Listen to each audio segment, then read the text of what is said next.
इतिहास के पन्ने कहते हैं 1486 में बंगाल के नवद्वीप में एक बालक का जन्म हुआ।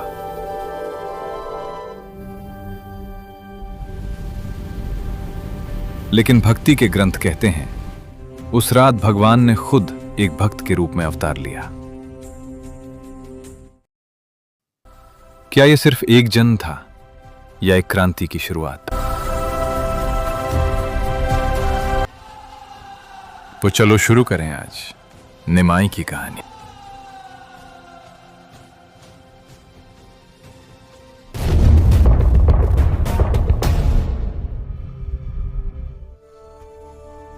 फाल्गुन पूर्णिमा, फरवरी 1486, स्थान नवद्वीप, बंगाल। शिक्षा और धर्म का केंद्र।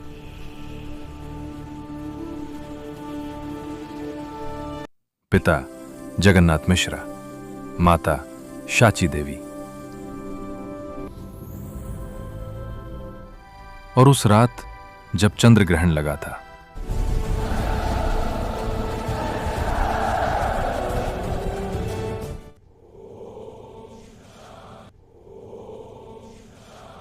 परंपरा के अनुसार लोग पाप से मुक्ति के लिए भगवान का नाम ले रहे थे और इसी ध्वनि के बीच एक बालक जन्म लेता है।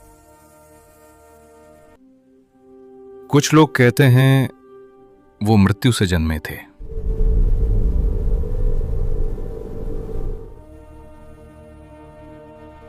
लेकिन इतिहास इस बात की पुष्टि नहीं करता। सच ये है, शाची देवी के पहले कई बच्चे जन्म के तुरंत बाद चल बसे। ये उनका 10वां बच्चा था और पहला जो जीवित रहा। इसलिए उनका जन्म एक नए जीवन की आशा था।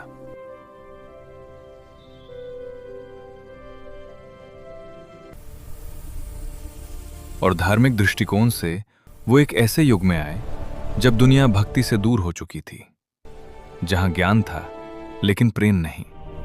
मृत इसलिए कहा जाता है वो एक ऐसी दुनिया में आए जो आत्मा से मृत हो चुकी थी।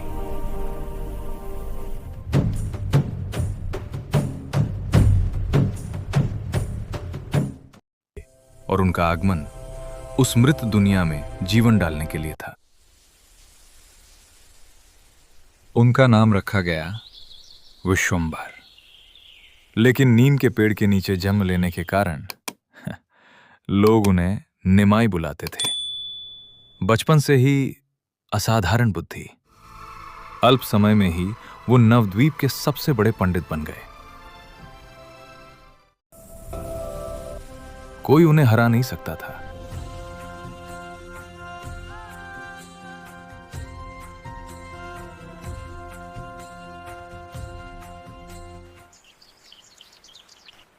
लेकिन एक सवाल अभी भी बाकी था, क्या ज्ञान ही सब कुछ है? फिर एक दिन सब कुछ बदल गया। उनकी मुलाकात हुई ईश्वरपुरी से। गौड़ीय वैष्णव परंपरा के अनुसार यह सिर्फ एक गुरु से मुलाकात नहीं थी। यह वो क्षण था जब कृष्ण ने अपने ही प्रेम को महसूस करने का निर्णय लिया। कृष्ण जो सबको आनंद देते हैं लेकिन एक चीज नहीं समझ पाते,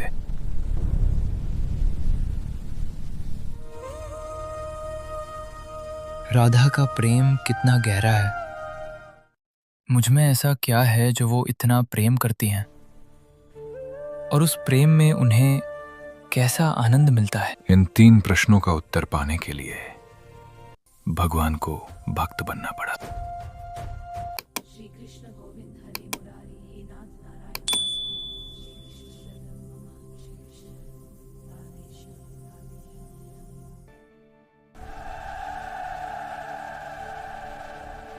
और उस पल के बाद निमाई पंडित गौरांग बन गए।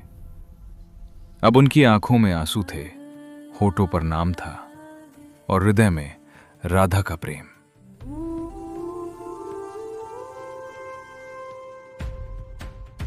वो आधे राधा और आधे कृष्ण नहीं थे, वो कृष्ण थे जो राधा के भाव और उनके प्रेम को अपना चुके थे। उनका मन राधा का था, उनका रूप राधा की कंचना जैसा था और उनकी आत्मा कृष्ण थी। लेकिन हर क्रांति के साथ विरोध भी आता है। नवद्वीप के काजी ने संकीर्तन पर प्रतिबंध लगा दिया। लोग डर गए, नाम चुप हो गया। लेकिन चैतन्य चुप नहीं रहे। आज हम लड़ेंगे नहीं, हम गाएंगे। हरे कृष्णा कृष्णा कृष्णा हरे हरे, हरे राम राम राम हरे हरे।